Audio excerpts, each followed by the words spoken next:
В течение длительного периода времени наблюдал картину, что мусульмане со всего мира стекаются в Сирию с лозунгами, что там исламское государство, что там закон Аллаха. Ну, так как мы мусульмане, мы любим шариат Аллаха, мы любим ислам, религию.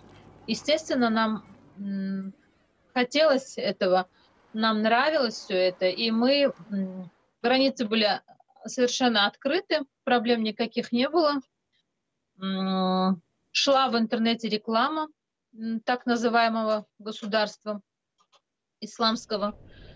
Вот. И чисто по такой вот хорошо налаженной, хорошо спонсируемой схеме я попала со своими детьми в исламское государство.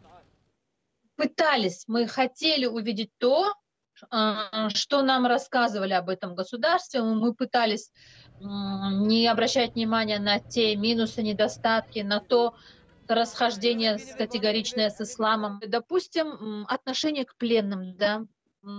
В нашей книге довольно четко изложено, как мусульманин должен относиться к тем, кто попадает к нему в плен.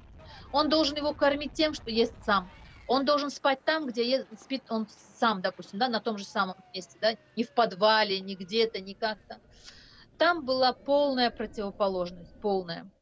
Яркое такое уже, то, что нам уже стало не нравиться и уже стало колоть, это то, что мужчины, да, вот в частности из России, в основном тунисцы тоже были очень много таких, которым не нравились эти моменты, да, эти устои, эта жестокость.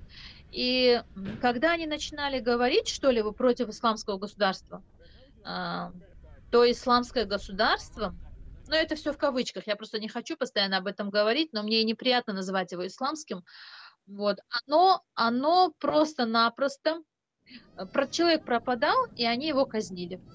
Понимаете, против этого государства говорить нельзя было ничего абсолютно, это было табу. И я понимала, что без мужчины бежать будет очень сложно. Вероятности попасть в Турцию, мы хотели также нелегально вернуться в Турцию.